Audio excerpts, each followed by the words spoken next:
Crusader Kings 3 is an immensely dense game, filled with mechanics, nested within other mechanics, and it can truly be daunting for even the most seasoned of strategy game veterans. The game does offer you a really good tutorial that walks you through the majority of basic concepts to get you off on a relatively good foot. But in this video today, I want to help give some perspective on those concepts so that you can truly start your very first campaign in Crusader Kings 3 without as much confusion, or perhaps clear up some if you're already lost. Now, we aren't going to go through a bunch of turns or sweeps through the campaign on fast forward. Nay, instead, I'm going to only cover the game right from the second you press start and you're paused, allowing you to set up your first initial moves to help you right out of the gate.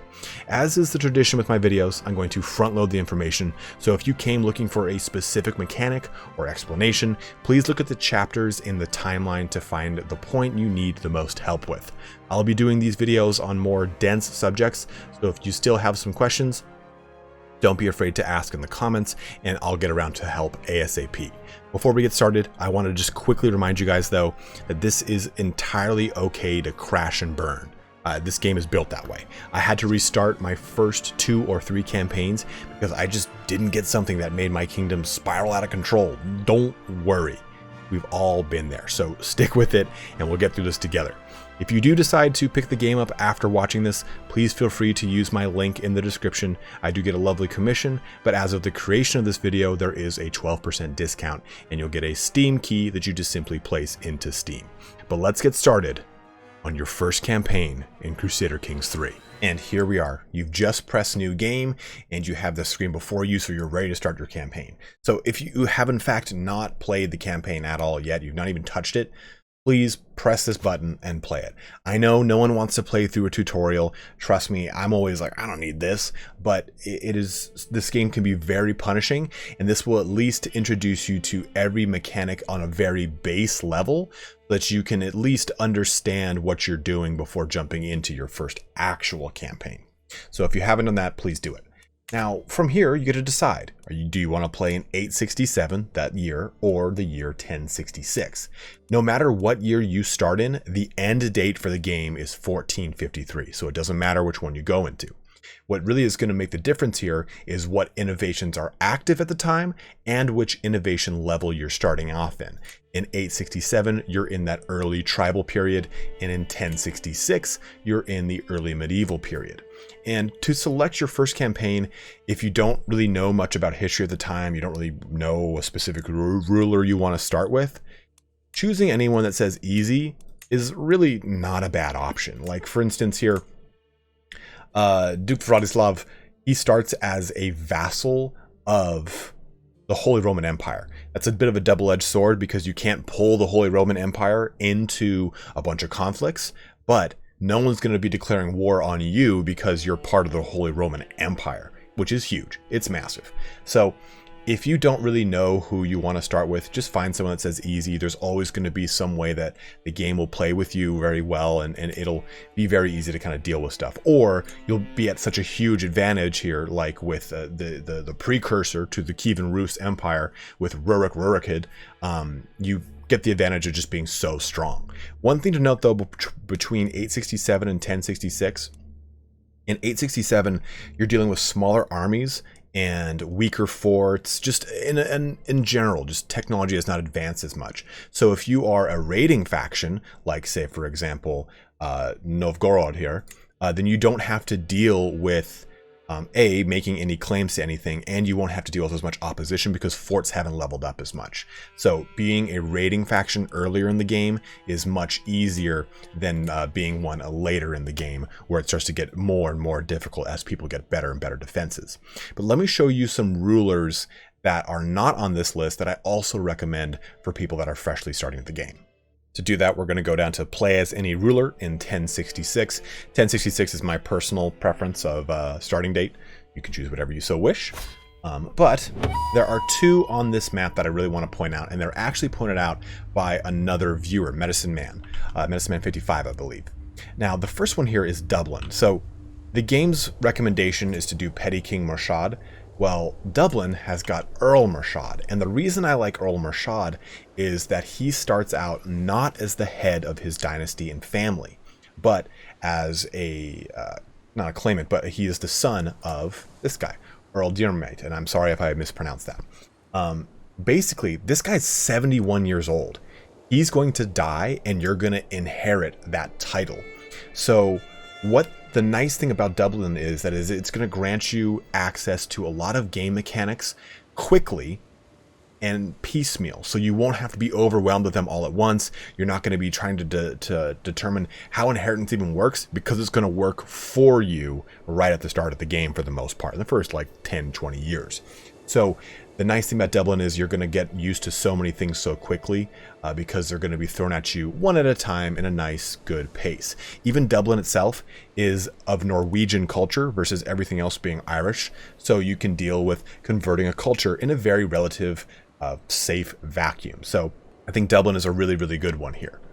Now, for those of you that want to start as a king and not as, say, a count or an earl of the sort, then King Bolesław II, the Bold, is a very good option. It's a relatively safe one. You do have the Holy Roman Empire at your back that you could probably just ally into, and you already start at a very commanding position, and you have a lot of really great characteristics going for you. The big thing I would say that is at your disadvantages, you are a king, so there's a lot more to manage and deal with, because take a look at this. You have all these little tiny duchies that you're going to be worrying about and dealing with. So it might not be the first thing that you start, but if you want to try being a king, this is a really solid one, because it gives you a really good safe place to start. But now that we have a good idea for some recommended campaigns and some of the ones from the overall menu, let's go ahead and actually jump into the game to dissect some of the menus. To help us, we're actually going to play as King Bolesław and go through his campaign. So we're going to press play, and that's it. This is where we're stopping for the rest of the video. This is again aimed at showing you how to set your campaign up from the start, or help explain some things that you maybe got a little lost on. And the best place to start is by pressing tab to bring up all of your issues, and by pressing F8 to bring up all of your decisions. These two menus are going to give you so many context clues on where to really expand, or what you really need to do, or what things need the most, I guess, clever eye on. So taking a look at just our suggestions first, we can grant a title here to this Duke. We won't really deal with that, but my point is, use those things as a I guess an idea of how to move forward. Sometimes it'll say sway this character, stuff like that. It's basically taking a look at what your current situation is and making some suggestions based off of it. Now, your current situation, well, if you press this button, it'll bring back anything you just missed, obviously, but it's going to show you stuff that you can do, like create some certain specific titles after you've won a war and taken over duchies, declaring wars on certain people that you have a casus belli for, or an actual claim to. Stuff like that, or even a holy war. Now, it'll also give you stuff like powerful vassals demand council positions, you're in line to inherit titles, negotiate alliances. So this tab is so crucial to your initial part of the game, because it gives you a good firm direction on how to progress with your campaign. You can use this to get an idea for how you're going to declare wars, maybe for these inherit titles, who you're going to kill by murdering them with a scheme to get first in line. Well, in this case, from first line for this county, or negotiating some alliances, or it might say here on here that you have some members of your family that you need to marry off, or you have some guardians you need to appoint. So this is such a huge tab that really is the driving force behind a lot of the things in your campaign. Now, for decisions, this will have you kind of getting a good idea for what you want to do in the overarching goal of your campaign, with the major decisions, such as, say, unite the Slavs, unite the Slavic people and found the Empire of Slavia. I'll scroll out here, close this menu, and I'll press Empire, and these are the big empires that you can create. So you can use these decisions to kind of help you craft how you want to move forward. You can even select them, and it'll show you specific things that you need to do, which primary titles you need, so on and so forth. Consecrate your bloodline, unite the West Slavs. You have a lot of options here. Now, this is mainly just to kind of talk about the decisions menu and let you know how important it is, and things. It's just something you should be constantly checking and looking back on to make sure you're moving in the right direction for either your goals for your major decisions, and you don't need to do any of these, by the way. You can do whatever you so wish. Or these minor decisions, which are pretty important to do right out the gate, and we'll get into them in their respective areas over here in some of these menus. But let's talk a little bit about land and titles. So this is something that I feel like the tutorial doesn't do a really good job of explaining. So here we have, obviously, our Kingdom of Poland. And this little icon on the left is obviously our flag relative to our ruler. But the icon above it tells us what we are. That says we're a king. So if I click this button over here on the right, and then click counties, I can see all of the counties that make up Poland. Now, I think that the game, again, like I said, doesn't really explain this too well over in Ireland. But then if I click this button, or just press U, all the duchies now exist. So to give you a frame of reference here, looking at Greater Poland, the counties overlay on, I can see that any one of these makes up Greater Poland. So to get the de jure title of each one of them, you need to hold a portion of it. So if I say, oh, you know, I want the Duchy of Greater Poland, I need to own portions of Greater Poland to get that de jure title. And that will push you into a kingdom title, which is this larger chunk of land, which is comprised of duchies. So counties fill duchies, duchies fill kingdoms, then kingdoms fill empires.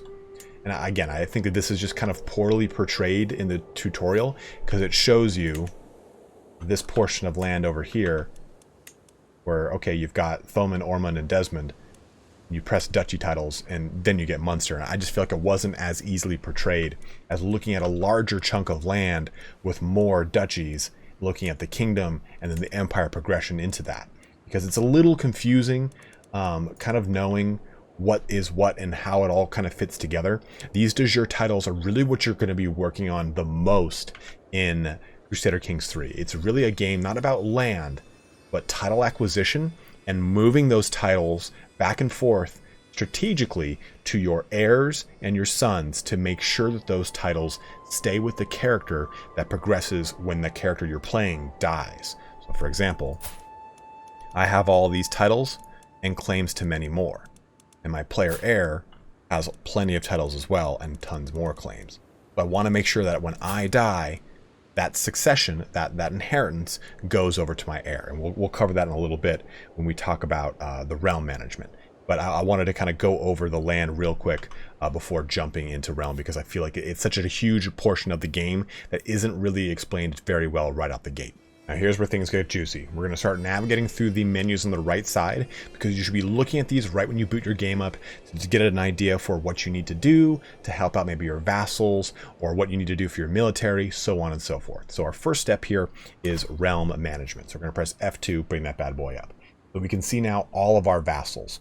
And why this screen is so important is that we're going to be getting a lot of information from it throughout the entirety of our playthrough. So just by bringing it up, we can see just our first duke right here. You can see his opinion of us, it's pretty piss poor.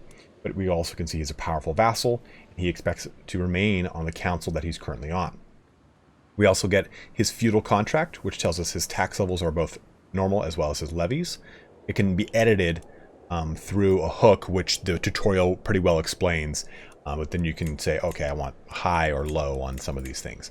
And if they get a hook on you, they will request that their tax or levy level be reduced if they have a poor opinion of you, so on and so forth. But there's two things that are really important here that the tutorial never touches on. It is taxes paid to you by your vassal. Here it is. Taxable income. It shows us the tax from the domain itself and the vassal's taxes. And then it shows you contribution. So normal taxes mean that it's going to contribute 10. And it equals 0.4 gold a month. But if I take a look at levies, I'm going to get the amount of levy contribution. Again, same thing. Total amount of levies in this in the duchy here is 546. He's contributing 25% of them to you, which is 136. Hence these two colored bars here, right? The light blue gives us that's how much he's contributing, and that's the total amount that he can contribute. But if I move down here to this count, I see this. Levies and taxes are reduced as you are not the count's rightful liege. And this is important because you're going to deal with a lot of these depending on which campaign you play. If you play Dublin, you won't, trust me. But this is important because you will as you expand in any campaign. So he wants his liege to hold the Duchy of Greater Poland. That's right here. So he wants me to create this title if I haven't already, or if I cannot create the title, get the lands that allow me to create the title. And if I hover over the taxes here, you can see I'm only getting 7%. And why this is because not rightful liege times 0.75. Some nations only have that at 0.5. It just depends on the nation you're playing. You can see that I'm getting a 75% cut on the amount of taxes I would get from this count because I'm not his rightful liege. Same thing goes here with his vassalage. I would be getting more vassals, but I'm now getting 75% less, which equals 2 measly vassals coming from this count. I cannot stress how important this is in getting a really good bead on how well your kingdom's doing. You can get a good idea for how much. This is basically the average of all of your vassals. This is the sum of opinions that will affect all your vassals. If this value is low, it is likely you have many factions opposing you. Then you get an idea for dread and how it's influencing it, your total vassal limit, and then you get a breakdown of your domain, which are all the lands you personally hold, and the taxes from them, as well as the levies. Then you get a breakout of all the taxes from all of your vassals, which you can hover over and get a good detailed breakout here, and all of the levies from all of your vassals. So again, a very powerful menu. But there's some other portions of this menu I want to very quickly touch on, and we will expand upon succession especially in its own video, but it's worth talking about. So you have got buttons up here, and these are your crown authority, and you progress them by getting prestige. And as you progress them, you're allowed to do certain things. For example, every single one, by the way, starts on autonomous vassals, or at least the very first of your crown authority. Then it's past limited crown authority. Rulers can now change between partition succession laws. Titles can be revoked, vassals can be retracted, and clan government vassals will provide at least 5% of levies and 2% of income. So this allows you to get more out of your vassals without influencing their feudal contract. That feudal contract, which will more often than not piss them off. You know, you gain stress because you're generous, but it also means that they are mad at you and you gain tyranny. So there's all these things that you can do to increase the amount of tax and levies without touching your actual feudal contract. There are also different types of vassals that are feudal, or these are all feudal vassals. There are also theocratic vassals, and they, for the most part, you can't really do much with them because they're theocratic. Then you've got your republic vassals. Again, you can't really do much with them because they're republic. That might be something that changes in future DLCs. I don't know. But our next tab here is succession. And just to real quick do this, domain, like I said, is all of the domains that you personally hold. And this gives you an idea of the tax level and the levies coming from the domain.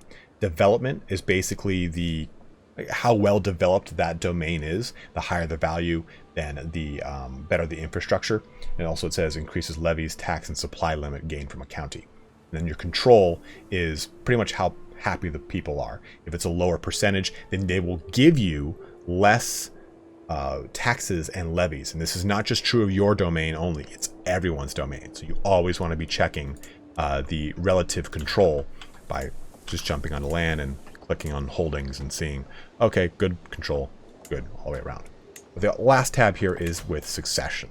Now succession is important because you've got laws and gender laws. So this succession law is telling us that it's on partition, meaning that all children inherit equally, and we're on male preference, meaning that we prefer males, but it can be female that inherits if need be. And an important part of this menu right here is that it says from realms partition, this prince, since there are no other claimants or children to the throne for the most part, there's no other heirs, he's going to get everything, which is actually pretty good. Sometimes if you're not king, that can be pretty spicy, and I'll show you a situation real quick. If I just press switch character, I can jump over here to the Holy Roman Empire, press play, I can go back to that realm menu, back to succession, and this is the big one. Titles lost on succession. So there's people that are not part of your dynasty. There's all these issues with titles, like I was saying before. So I will expand upon this in its own video, but for the most part, you really do want to keep an eye on succession, especially as your king, your character gets older. This will probably be changed, and you'll want to move things around to make sure that the titles lost on succession is either 0 or very minimal. Right now, the Holy Roman Empire is going to lose 9 titles on succession, and that's pretty brutal. So you would want to influence this by doing some marriages, maybe even changing succession laws, or swapping your capital. There are a lot of things you can do, and that's why it's such a dense subject that we'll wait for another video. But let's jump into military and get a little bit more about that. Military is something that I've actually had a lot of questions about, so let's dive into this. So to start out, you've got levies and you've got knights. If I were to just press raise all armies now, I would just pretty much have an army consisting of levies and, well, knights. And now you can also add men-at-arms regiments. Now these men-at-arms regiments are pretty great because they do a number of things, and depending on the culture that you are or which kingdom you are, it also depends on these men-at-arms that you have available and your innovations that you have active. So anytime you select a men-at-arm, you're pretty much going to pay an upfront cost, 150, just to get them recruited. And then you're going to slowly reinforce them up to their total amount, which is 100. Now, what's important to look at are these 4 characteristics: damage, toughness, pursuit, and screen. They will be influenced by the terrain effects, either plus or minus, depending on the situation. Take, for example, again, in drylands, it's a plus 10 damage, so 40 becomes 50 damage. Or in hills, your damage goes from 40, reduces by 15, it becomes 25. And just as a real quick context clue, anytime you select a land that you're about to walk into to do a conflict, there is the type of land, terrain type, that is that land. So just clicking around, you can see that little icon's going to jump around. It's a plane, it's a plane, it's a plane. Oh my god, it's still a plane. There we go, mountains. So you get those different benefits or disadvantages depending on the men-at-arms and that terrain type. But, so let's just say we'll go to light footmen. One of the important things to also see is what these are. They are type skirmishers, and light footmen counter these type heavy infantry. So if I were to click bowmen don't say that they counter light footmen, it says that it counters skirmishers. So you want to look at this type as what it is going to be countered by. For example, I don't know how to pronounce this word, I'm just going to say coney. They are a type light cavalry. So if I go to pikemen, then I see that the pikemen will counter not coney, but light cav and heavy cav. So be very mindful that when you're selecting your men-at-arms, what is suggested by a number of people is that light footman is the best bang for your buck in the very early portion of the game, and I actually find bowmen to be very strong as well, because any of the early armies you're going to encounter will have bowmen and or light footmen, and you'll get a lot of benefit, in my opinion, from both, if not one or the other. Now, once you've selected them, let's just say we'll select some light footmen here. They will slowly start to create themselves. But what's important here is if I press raise all armies right now, I will get my levies and my knights and my men-at-arms. If you decide to make men-at-arms after the fact, you will have to create the men-at-arms that you want and then press raise all armies again to get a secondary army that will only consist of those men-at-arms, in which case you would just simply move the armies together and press merge two armies. Now, your knights are another very interesting scenario. So you've got a number of knights that are dictated by a number of circumstances. One of them would be your prestige. That's one of the big ones here. So level of prestige, no effects. But if I go up to distinguish, I get more knights. Yay! And there's other situations like your title will dictate your knights and so on and so forth. And you have the ability to invite more knights to your court, which we'll go over when we talk about the court. But going through this list, you can do one of three actions. Forbid, meaning that the knight will not be on the battlefield. Allow, which will mean that they will, of course, be a knight. Or force. Now, what's nice about this is that you can force someone that you maybe want to kill off, that you don't really want to do a murder scheme. You don't have the manpower to do it, or you maybe are just kind of locked up. But you can force a knight that, let's just say, I'm going to go all the way to the bottom of the list somewhere. Let's just say my brother, he's really not doing it for me. And it's going to go your knights are selected in order of their prowess. But if I press force, he will automatically be selected, and then it will go in order of prowess. So this is a good way to say, oh, I want to get rid of someone quickly. Or you want to maybe make sure that I always want this knight there. This is what's going to allow you to do that. Now, these numbers here are their prowess, like I was saying earlier. And that prowess is important because each point of it represents, like this, 100 damage or 10 toughness. So this guy, this count would be 1300 damage with 130 toughness. And how this really translates is the knight effectiveness. Now, knight effectiveness will also increase their prowess. So take, for example, I go over here, knight effectiveness, it says that at 100% knights fight as normal, but at 200% they fight as if their prowess was doubled. So at 75%, they're going to fight at 75% bonus on top of that. So rather than just having 13, they would have that 75% bonus there. I guess for a good easy math example is this would be 17. So I don't know if it would round up or down in this scenario, so I guess 17 and a half. But that gives you an idea of how prowess works, because prowess will mean that if you have an army that is lower in number, but you have really strong, really powerful knights with good knight effectiveness, you can actually defeat an enemy army very easily, because those knights will kill the enemy knights, lowering the overall fighting capability of that army. And it is just, I have had my army completely wrecked by a higher knight army, and it is very punishing. Another portion of this list, though, is your rally point, and I know this is a really big one. So let's look at Krakow here, and we can see that this is our rally point, right? So maybe I want to do a war with, let's say, Prussia. And I don't want to rally my soldiers here and have them travel all the way through Poland just to get to Prussia to start a war. Well, if you zoom into the map, go to rally points, click this button, it's going to show you where your rally point is. You can raise local armies, all that kind of action. Well, instead, press this button, move rally point. And you can see on the map where you can move your rally point to. It's going to be red here because you can't. The rally point's there already. So boop, you just move it right there and you're good to go. That is a huge portion I know a lot of people had questions on. That's how you move your rally point. In addition, you've got monthly reinforcement. So if you were to shut this off, it would reduce the amount of money that your army would cost you. So by turning it on, it increases that amount, but your army will be reinforced. They won't just stay static, which is very nice. Last little tab here is also the mercenaries tab.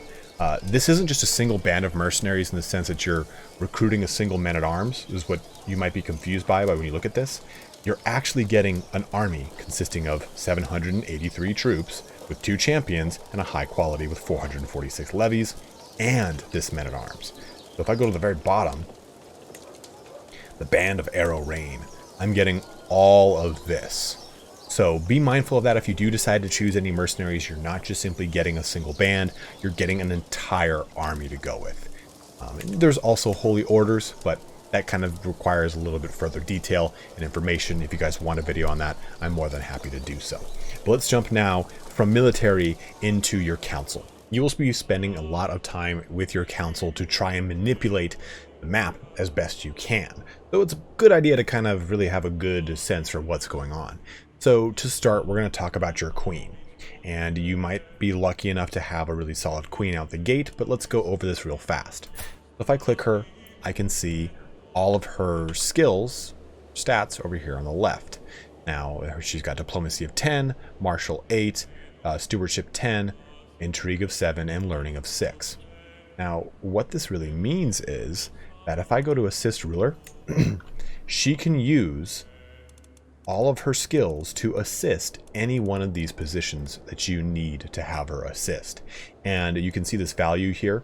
It's basically your skill divided by 2, rounded down if it's an odd one. So take a look at Intrigue.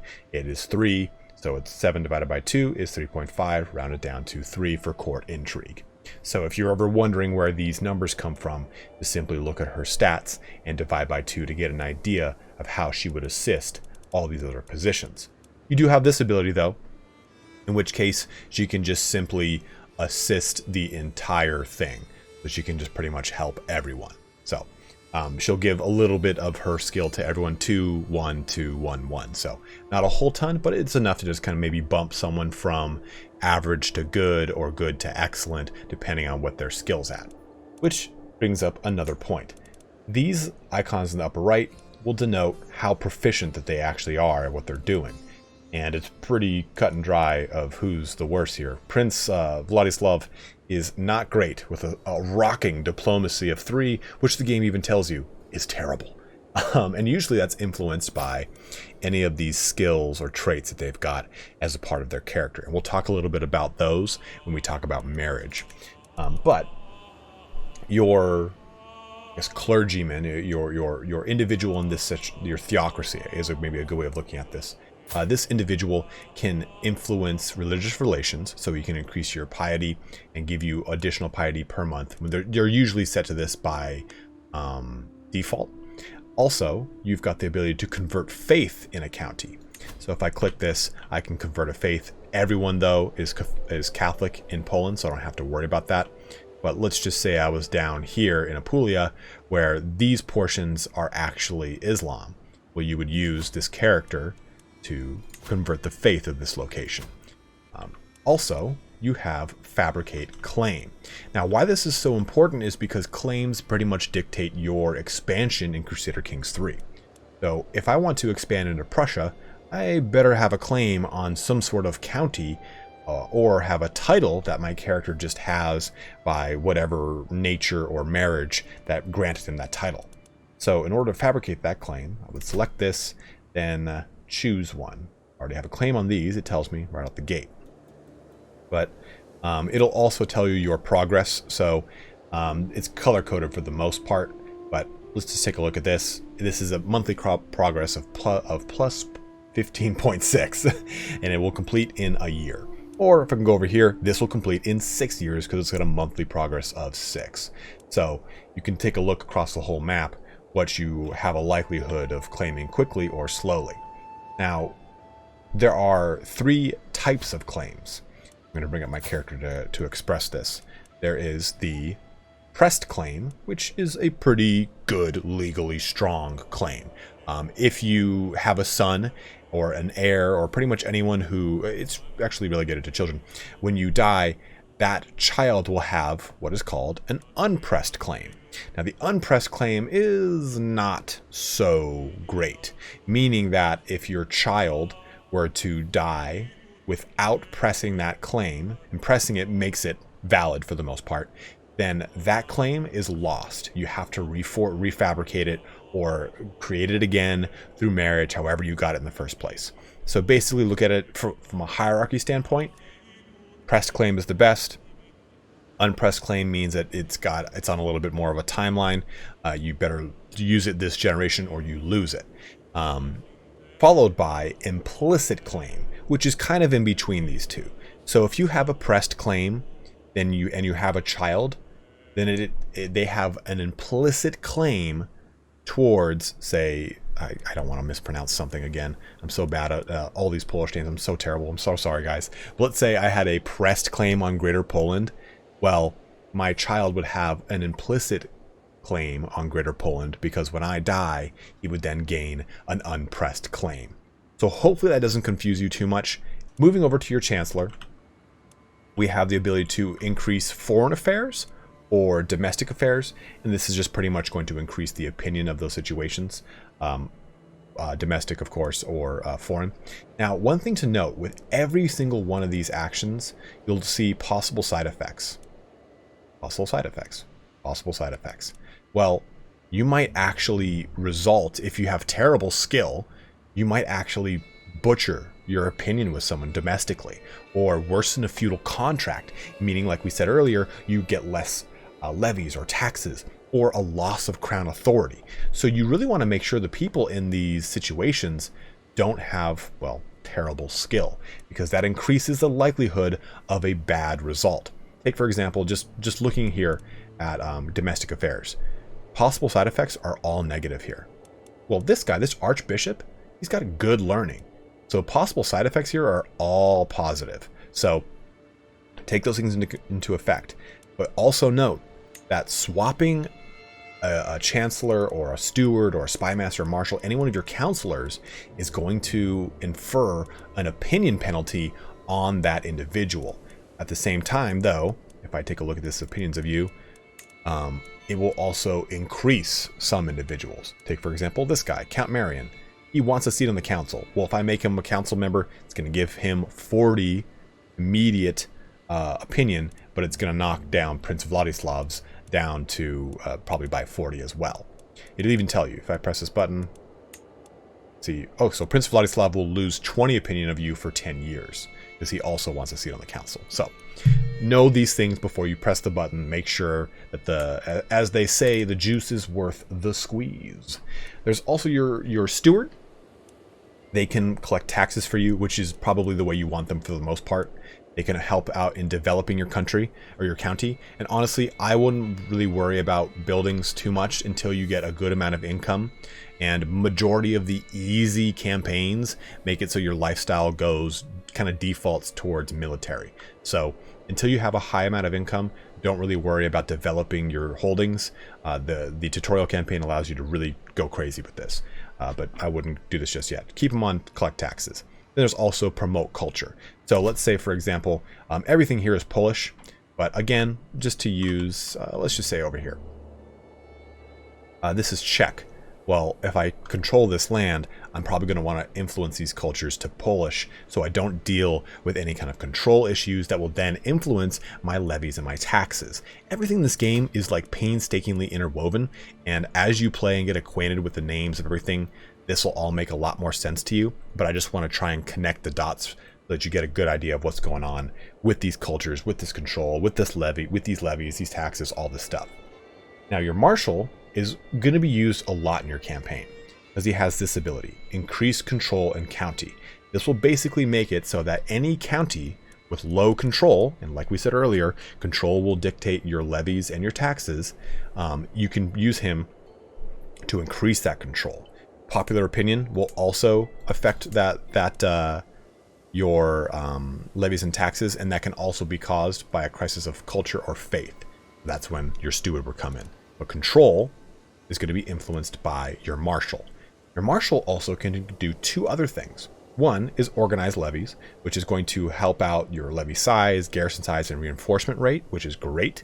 But here's a really good one. Train commanders. So this will make it so that my men-at-arms costs less per month, and he has a chance to find new commanders or knights each month, so that you don't have to constantly be inviting knights in the realm tab, which we'll go into in a little bit. So those two are pretty important, but I would use train commanders if you're not already trying to increase the control of someone or some specific county.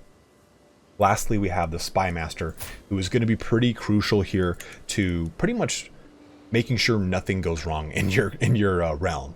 Disrupt schemes is probably what you'll have him on by default, and he'll find out any kind of schemes that are going to be working against you, and they'll be cataloged in this intrigue menu, which we, like I said, we'll go over in just a little bit. But he can also support schemes. So if you have, say, a murder scheme, he can help boost it and increase the chances of it. And he can also find secrets. So if I press this button, it brings up this really cool map, and I can see my likelihood of finding secrets throughout the map. Now, what secrets are basically, say, let's say I did a murder scheme here on the Archbishop, and the scheme went through and I killed him. Well, that's a secret. That's a hook that I now have in my intrigue list. The find secret ability allows you to find that secret and use it to leverage and blackmail against whoever you find it. So maybe if you find your own vassal secrets, you can blackmail them and influence your social contract. I'm sorry, not social contract, your feudal contract, or you can even extract money from them. So there's a lot of power to be done with the Find Secrets button. Now that we've gone over your council, let's jump in to your court. So your court's pretty important because it's all of your guests, your courtiers. It gives you the ability to invite knights, which will allow you to get 3 able-bodied men with 12 or more prowess will arrive as guests at court within the coming months. So this is important if you want to really increase the amount of knights you have or just get better ones in general. But they'll be from all over the place. They won't just simply be Polish knights. They could simply be Italian knights. It could be French knights. It could be anything from across the map. So be mindful of that when you press the button. You might have to appease and help and really kind of soothe the temper of a certain knight. But you can also invite claimants. And claimants are individuals who will have claims to anywhere on the map. It's not going to simply be, oh, you're going to invite claimants and you're going to get a bunch of people from Prussia that have claims. It's not going to be that case. You'll get individuals who will have claims that you might be able to use or expand into or try and leverage. It's a pretty cool way to get some nifty claims. Also, search for a court physician, which I cannot stress enough. You should be doing this immediately because once you get a court physician, you will A, have the ability to repel diseases a little bit easier, and B, they'll help out anytime you go to war and your knights get maimed or wounded. For instance, my heir was maimed and wounded, and he lost an arm, and then he died. So, also as a further point, make sure your heir is not going to battle. So for example, here my brother, I would forbid him from going to battle, unless he's really, really good at it. But the physician is a crucial one you should be getting right out the gate. And I think that the game doesn't tell you enough that you should be doing it. We even see right here, this guy is a novice physician and he's got 14 learning. Learning influences very well into physician skill. And as you scroll through this list, you'll also find individuals here. Okay, so this guy's a competent steward and also a renowned physician, by the way. What's his learning skill? Not as high, only 9, but still. You go through this list, you've got your guests, which you would invite to court, and it costs you money to do so, and you gain opinion with them immediately. If you already have a hook, you can use it to kind of get them in a little bit easier. But then you've got your courtiers here, which are basically people that are already in your court, like your wife, your knights, your vassals, your archbishop, stuff like that. And these individuals will be able to be recruited as knights or maybe made as your physicians, stuff like that. But let's say you want to be able to search through a very vast court, because your court system is going to increase exponentially as you do. So you can press this button and you can press Find Character.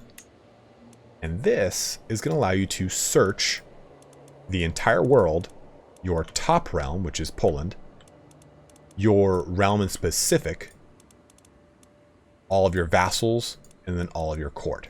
So it allows you to kind of drill down and say, okay, well, let me see. I want to find someone who has the quick trait.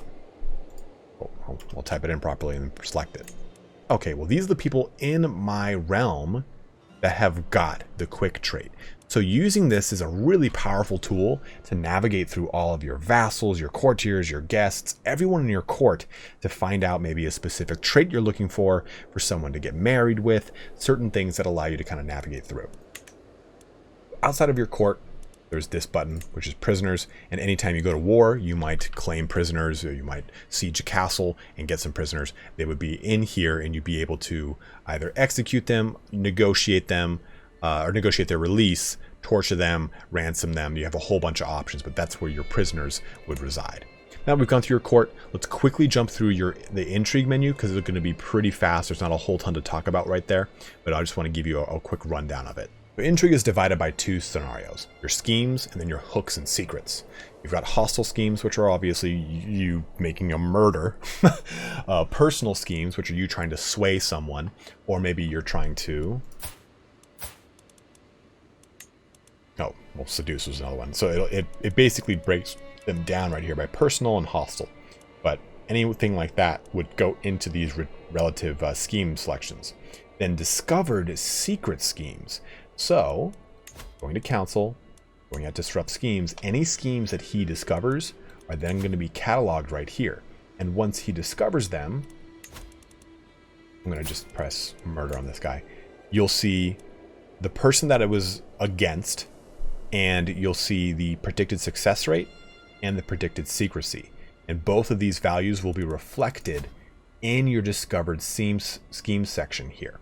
And this gives you a really good idea of who it was against and what the likelihood of succeeding is. It'll probably be like 4 or 5% after you've discovered it.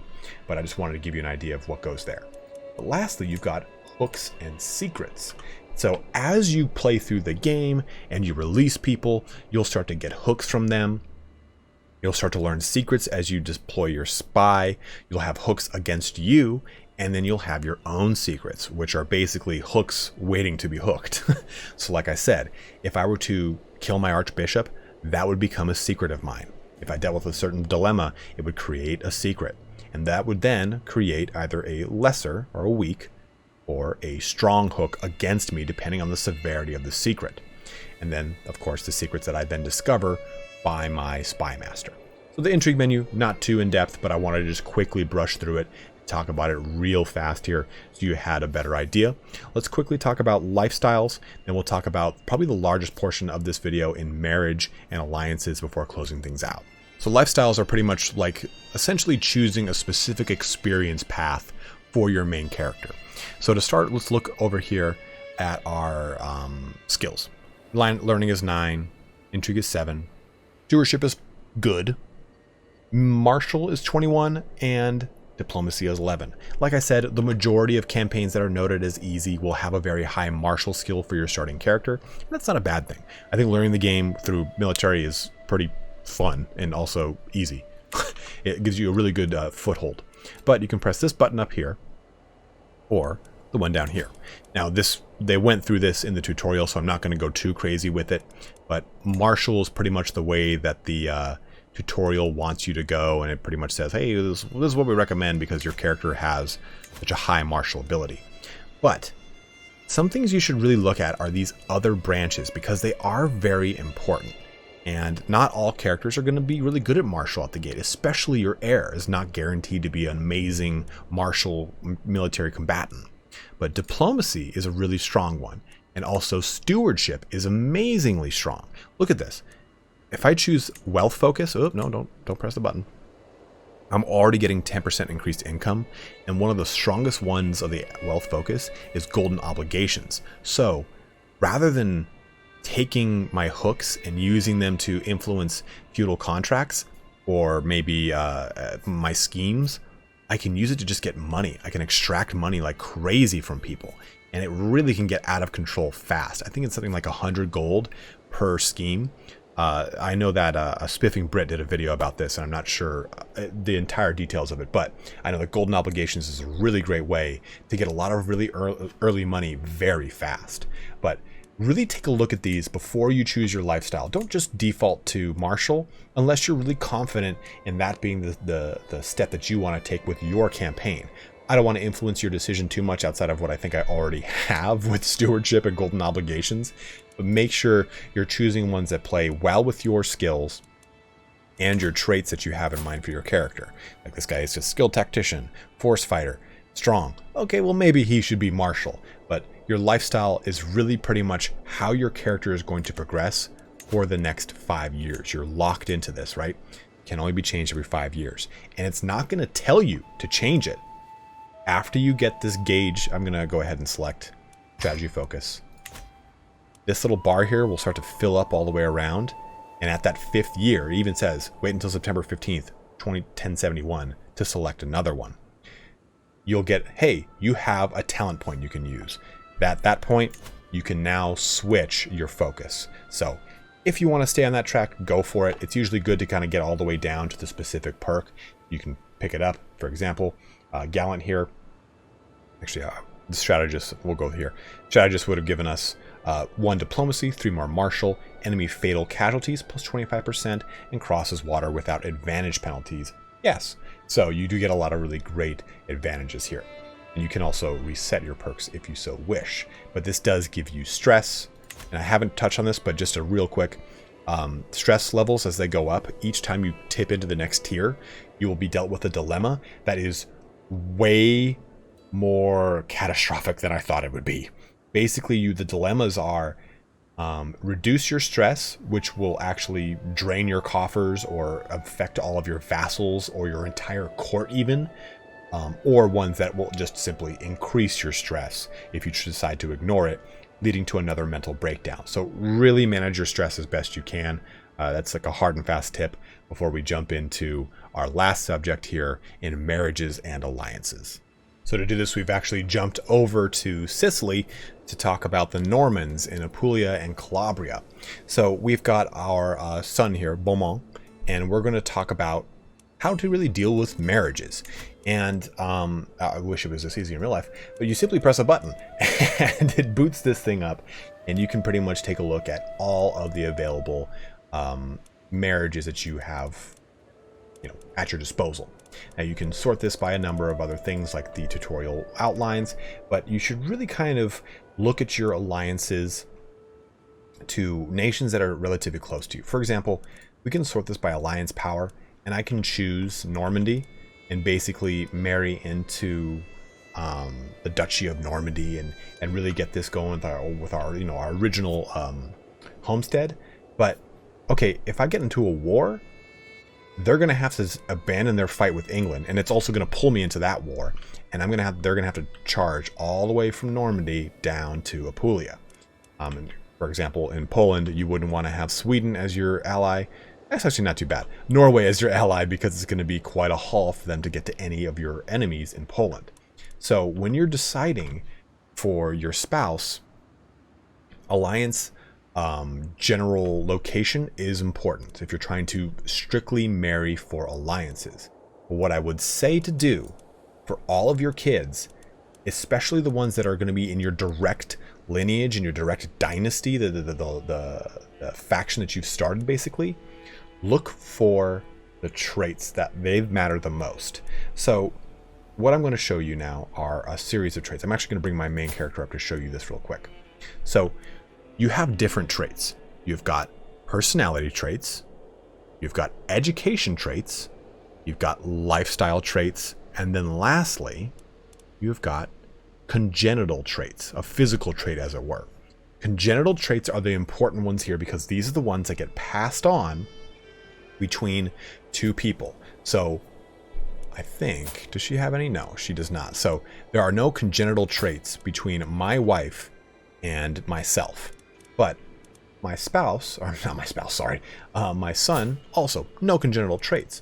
But if I were to marry Xenia here, she has the congenital trait of robust, meaning that it would transfer into my children. Now, there is a random chance if there are multiple congenital traits, it will just simply choose one at random. And I believe it has a chance to upgrade it. So I'm going to bring this filter button up real quick, and I want to sort this real quick as well. So let's do let's do fertility, the fertile. Let's select traits. There it is. Inheritable traits. So this will show us a list of individuals that have inheritable traits. Now, all traits are not created equally. Now, each one of them kind of depends on its level, I guess, more or less. You've got quick, which is the base trait that is related to genius, which I think a lot of people would say is probably the best trait. So you've got quick, then you've got intelligent, and then you've got genius. And you can see the progression here. 1 to all of these abilities, monthly lifestyle experience plus 10%. Well, this is now 3 to all of them, monthly lifestyle plus 20%. Or genius, 5 to all skills, 30% lifestyle monthly experience gain. So what you want to look for basically is finding a spouse that ideally, if you can, has genius to make super children. Or you look for some of the other traits like there's pretty and handsome and beautiful. There you go. There's comely, which is the bottom of that one, and then beautiful, which is the tier 3. And each one of these affects fertility and attraction, and fertility does change depending on if you're male or female. Females have a lower percentage chance of fertility as they approach either 35 or 40. I believe it's 40 in Crusader Kings 2 and 35 in Crusader Kings 3. But as they approach that final age, they no longer can produce children, and their fertility rate drops to around 70% around 30 to 35. So having these higher percentages even increases it above 100% chance, allowing them to just churn out kids like a factory. That's terrible sounding, but still, you can use a lot of these really great abilities. Or there's even Herculean, which is like your top end one. I think I don't remember what the other ones are, but basically huge prowess boost, health. You pretty much want to look at these when you're trying to determine your wife more than anything. Alliances are really strong, and I'm not going to lie to you, you should definitely try to find a good one or two. I believe in my Apulia campaign, we are the Count Vitale of Fermo. We have an alliance with him, and he's been one of my best companions through my journeys because he's been so close to my lands. He's jumped in, he's been able to help me out and do a lot of really great things.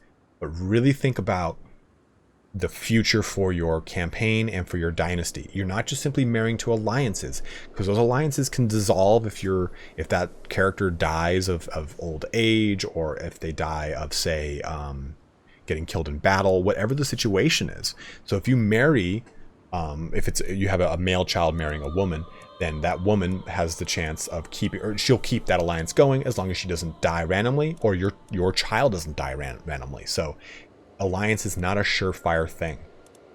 So making sure that you're basically breeding for the future, as it were, is what is really going to maintain things. Like, for example, if I did this, my character would probably start to make some super babies once the character comes of age. So keep that in mind. And on top of it, once you've created your super genius baby, there's another thing to take into account. It's guardianship. Because remember, like I said, there are these personality traits. And personality traits you are not born with. In fact, I think of this character's 2. See, this character's got 0 skills and 0 personality traits, and they don't have a disposition yet, a personality trait, as it were. What you do is, open this up, close this, and your daughter, or your son and heir, Bowman, he needs a guardian.